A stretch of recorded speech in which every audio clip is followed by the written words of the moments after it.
27년 만에 바뀔까 말까 하는 공제입니다. 다음 공제는 언제 바뀔지 알 수가 없어요. 높을수록 높은 세율을 적용을 받으니까 분산되면 효과가 낮아질 거예요. 그걸로 가는 발판이 아닐까. 과세표준에 세율을 고박이 돼 있어요. 그래서 세금이 나오거든요. 과세표준이 낮을수록 좋은데 공제수가 상향되는 거니까 압도적으로 세금이 줄어들 수밖에 없다. 어머니가 그 상속재산을 전부 다 세금을 내게끔 하자. 상속재산이 줄어들어서 어머니가 추후에 돌아가셨을 때 세금의 부담이 줄어든다. 이게 가장 기본적인 상속세를 진행함에 있어서 절세 전략이거든요. 놓치는 것 중에 또 하나가 뭐냐면,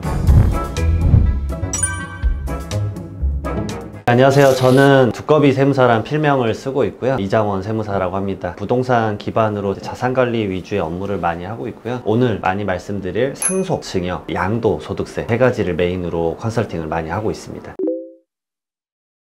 우선은 두 가지가 바뀌었습니다. 첫 번째 제가 말씀드릴 거는 상속세랑 증여세 둘 다 바뀌었는데요. 상속은 돌아가시고 나서 내가 부를 무상으로 받는 거고, 증여는 살아생전에 제가 무상으로 받는 걸 말합니다. 첫 번째 개편안은 상속과 증여 둘 다 적용이 됩니다. 세율이 좀 바뀌었어요. 과세표준 1억 원까지는 가장 낮은 세율 10%가 적용됐었는데 이걸 2억 원으로 늘려줬습니다. 결과적으로는 97년 대비해서 물가가 이제 2배 올랐다. 우리가 흔히 자산이라고 하는 주택 가격이 전국적으로 2.2배, 수도권 2.8배 올랐기 때문에 그런 부분을 반영해서 가장 낮은 과세표준 구간을 2억 원까지 좀 상향해 주겠다. 두 번째로는 이건 좀 부자 감세 아니냐, 말이 좀 시끌시끌한 건데, 최고 세율인 50% 구간, 30억 원 넘어가는 과세표준은 50%의 구간이었어요. 경험할 일이 많이는 없겠지만 50%의 세금을 낸다라는 건 사실 부담스러울 수밖에 없습니다. 자산을 부모님으로부터 물려받아요. 10억 원의 자산을 물려받는 건데 다른 자산도 있어서 과세표준이 30억 원 넘어간 건데 10억 원의 주택에 대해서 세금을 5억 원을 낸다 그러면 사실 부담이 크실 거예요. 그래서 그 구간이 사라졌고 가장 최고 구간인 10억 초과됐을 때 40% 그렇게 적용을 하겠다라고 이번에 개정이 됐습니다. 본격적으로 제가 말씀드릴 부분은 자녀공제라는 금액이 5천만 원에서 5억 원으로 올라갔다. 말 그대로 상속세를 이렇게 개편을 하겠다라는 안이 올라온 건데 저는 좀 획기적인 변화라고 봐요. 간단한 상속세 계산법을 좀 말씀드리면 도움이 될 것 같아요. 금기시 되어 있긴 하지만 아버지나 어머님의 재산 총액을 한번 계산을 해보십시오. 그 동네 시세 20억짜리 아파트가 있으셨지 이 현금성 자산이나 주식도 계산을 해보시고요. 자동차도 계산하셔야 돼요. 놓치는 게 뭐냐면 10년간 상속인들 증여한 내역이 있는지를 더하셔야 돼요. 그게 우리나라 상속세에서 어려운 점 중에 하나입니다. 돌아가셨을 때는 5억밖에 없었어요. 10년 내에 100억 원을 해줬다고 해볼게요. 그러면 상속세 신고는 돌아가신 날 있었던 5억 원으로 신고를 하는 게 아니라 105억 원으로 신고를 하셔야 됩니다. 대부분 이런 걸 거예요. 결혼했을 때 전세자금 2억 받았다, 집 마련하는데 3억 받았다, 이런 것들의 증여가 있으실 거예요. 상속인 이외의자는 5년입니다. 사위, 며느리, 손주, 가끔 형제 정도까지 있어요. 추가적으로 더 해야 되는 게 돌아가시기 1년 내에 2억 원, 2년 내에 5억 원의 금액을 뽑으신 게 있으면 그것도 소명을 해야 돼요. 여러분들 이건 미리미리 좀 알아두시면 좋긴 합니다. 부모님이 현금을 어떤 식으로 쓰는지, 통장을 어떤 식으로 쓰는지를 좀 알아두시면 좋을 수밖에 없는 게, 돌아가시고 나서 지난달에 아버지가 돈을 얼마 어디에 썼는지 알 리가 없거든요. 그런 내역을 저희가 이제 직접 상속인들이 소명을 해야 된다는 부분이 어렵기 때문에 추정 상속재산이라고 하는데 이런 부분까지 염려를 해서 더 하시고요. 상속재산 총액 계산할 때 놓치는 것 중에 또 하나가 뭐냐면 보험금이에요. 돌아가시면 종신보험을 하게 되잖아요. 계약자랑 피보험자랑 수익자가 누군지에 따라서 결국 상속재산이 될 수 있기 때문에 상속재산에 포함을 해야 되고요. 근무 중에 돌아가셨다 그러면 퇴직금이 또 발생하거든요. 그런 부분까지 다 넣어보시고요. 거기서 이제 뺍니다. 채무를 빼셔야 돼요. 아파트를 임대를 주고 있다 그러면 임차 보증금, 결국 돌려줘야 되는 채무잖아요. 대부분 부동산이 상속재산에서 아주 높은 비중을 차지하기 때문에 부동산을 처음 취득할 때 담보를 잡고 돈을 빌렸을 수도 있기 때문에 신용대출이 있으실 거예요. 대표적으로 이 세 가지 정도가 있는데 세 가지를 빼보십시오. 그리고 나서 뭐를 하느냐, 일괄공제 5억 원을 빼줍니다. 배우자가 있으면 최소 5억 원, 최대 30억 원까지 빼줘요. 배우자가 있으면 10억 원, 배우자가 없으면 5억 원, 이런 식으로 공제가 기본적으로 지금까지는 적용되고 있었습니다. 일괄공제 5억 원을 원래 무조건 적용하는 게 아니라 두 가지 공제 중에서 비교를 해서 큰 금액을 공제하게 되어 있어요. 첫 번째로 일괄공제고, 두 번째로는 기초공제 2억 원에 플러스 4가지 공제에 해당이 있으면 더해가지고 맥스치를 구하는 겁니다. 거기에 자녀공제가 5천만 원 있었어요. 1인당 미성년자 공제라 그래서 1인당 1년에 1,000만 원 곱하기 19세가 될 때까지 연수, 연로자 공제 1인당 5천만 원. 대부분 나머지 사항들은 거의 존재하지 않고요. 자녀공제였어요. 자녀공제가 일괄공제 5억 원을 넘으려면 2억 플러스 3억 5천이 돼야 되기 때문에 자녀가 7분이나 있어야 됐었습니다. 자녀공제하면 지금 증여세 쪽 많이 생각하시는데 상속세에서도 있었다. 그 다음에 공제를 제한 다음에 금액이 일반적으로 과세표준이라는 겁니다. 과세표준에 세율을 고박이 돼 있어요. 그래서 세금이 나오거든요. 과세표준이 낮을수록 좋은데 공제수가 상향되는 거니까 압도적으로 세금이 줄어들 수밖에 없다.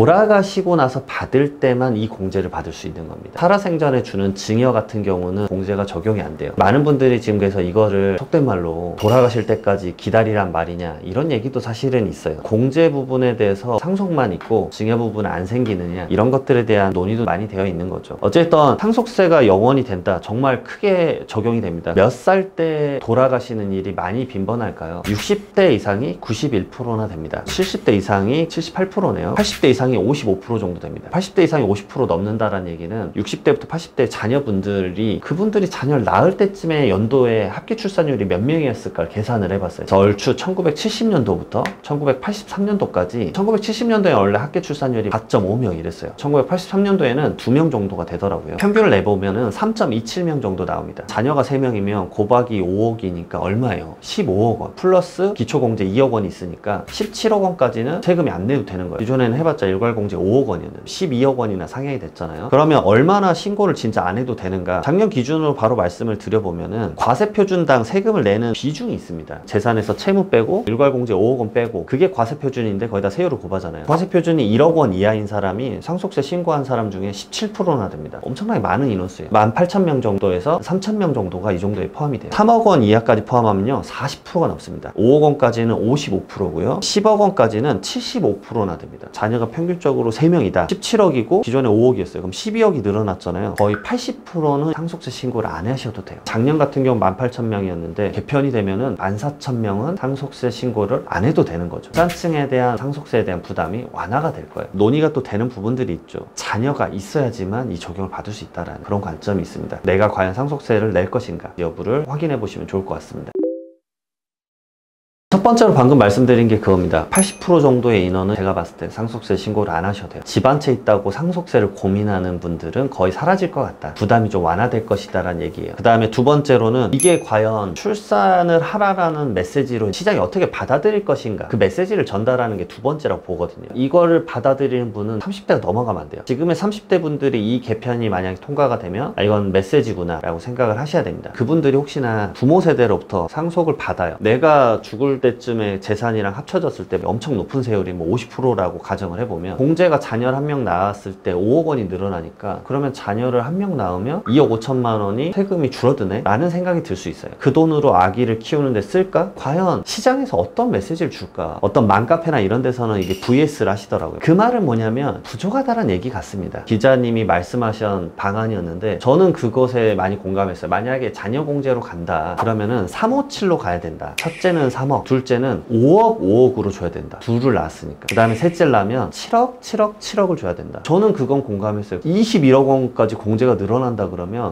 자산가 분들은 자녀를 낳겠구나. 완전 미래적인 메시지지만 지금의 30대가 거의 60년 후에 돌아가신다고 가정을 해야 되는데 그것도 한편으로는 좀 쉽지는 않겠다. 그 전에 상속세가 없어질 수도 있지 않느냐 뭐 이런 얘기도 하시니까 지금의 공제 97년 이후에 27년 만에 바뀔까 말까 하는 공제입니다. 다음 공제는 언제 바뀔지 알 수가 없어요. 그렇기 때문에 지금 공제에 대한 메시지를 여러분들이 어떻게 받아들일 것인가 고민을 한번 해봐야 된다. 세 번째 변화는 이게 이제 유산 취득세로 바뀌는 발판일 것 같다. 지금 대한민국 상속세는 유산세예요. 제가 100억 있어요. 100억에 대해서 세금을 한 번에 때립니다. 세율이 높아질 수밖에 없어요. 유산 취득세는 뭐냐면 자녀가 10명이라고 해볼게요. 그럼 각각 10억씩 받았다고 해보겠습니다. 10억 원 받은 자녀가 자기가 받은 만큼만 내자가 유산 취득세예요. 내가 받은 만큼 내는 게 맞지. 세율이 낮아지겠죠. 그러면 세율이 점점 높을수록 높은 세율을 적용을 받으니까 분산되면 효과가 낮아질 거예요. 그걸로 가는 약간 발판이 아닐까. 지금의 정부와 여당은 유산 취득세로까지 바꾸고 싶다라는 얘기도 했었어요. 다툼이 좀 있었죠. 그래서 결국 그것까지 개편을 못 했는데 이제는 자녀의 수에 대한 통계도 좀 내보고 상속인 수의 통계도 내보면서 각각 받은 만큼 내는 게 맞겠다. 그런 이유 중에 또 하나가 뭐냐면 사실 상속이 펼쳐지면요 금액과 상관없이 정말 엄청 많이 싸웁니다. 지금 세금 구조는 어떻게 되어 있냐면요 다 같이 내야 돼요. 자기가 받은 만큼까지는 연대납세 요구입니다. 싸우고 있는데 세금까지 너가 내라 내가 내라 이러면서 싸우고 있어요. 세금 징수가 안 되는 시점도 있다라는 거죠. 그런 형태에 맞춰가지고 개편을 해야 되지 않냐 그런 입장도 있는 것 같아요. 네 번째로는 개인적인 의견입니다. 저는 이제 실무를 많이 하기 때문에 느끼는 바인데 배우자에게 상속 재산에 대한 배분이 좀 줄어들 것 같다는 개인적 생각이 있어요. 24년도까지는 일괄공제 5억 원과 배우자 공제 5억 원에서 최대 30억 원 배우자에게 20억을 주면은 세금이 5억 원 이상 줄어들 수 있는 경우도 많습니다. 어머님에게 20억을 주자 상속을 배분을 하자 그런 다음에 어머니가 그 상속 상속재산을 전부 다 세금을 내게끔 하자. 그러면 상속재산이 줄어들어서 어머니가 추후에 돌아가셨을 때 세금의 부담이 줄어든다. 이게 가장 기본적인 상속세를 진행함에 있어서 절세 전략이거든요. 이렇게 4가지 변화가 예상이 되는데 그 외적으로도 몇 가지가 더 파생될 수도 있다라고 생각을 하고 있어요. 간단하게 다시 한번 추려서 말씀드리면 첫 번째로는 개편이 되면 공제액수가 늘어나니까 상속세를 내는 분들이 제가 봤을 때 작년 기준으로 거의 50% 이상은 상속세에 대한 고민 안 하셔도 될 것 같다. 두 번째로는 개편이 결국 이렇게 되는 메시지 자체가 자녀를 낳으라는 메시지지 않을까. 본인의 상황에 맞춰서 자녀를 더 낳을 것인가 말 것인가를 고민해야 되지 않을까. 세 번째는 유산 취득세. 미래에 결국은 전체 총액에 대해서 내는 게 아니라 각자 받은 만큼 내게끔 변화가 될 수도 있겠구나 라는 것도 인지를 한번 해보십시오. 그러면 좀 더 바뀌실 수도 있으니까 포트폴리오를 바꾸셔야 되니까 그래요. 네 번째로는 배우자에게 배분되는 금액이 좀 조율될 수도 있겠다. 줄어들 수도 있으니까 가족 울타리 세금입니다. 잘 협의를 보셔서 4가지 변화까지 예측한 다음에 앞으로는 어떤 식으로 포트폴리오를 조정하고 미리미리 증여를 할 것인가 이런 고민을 하셨으면 좋겠습니다.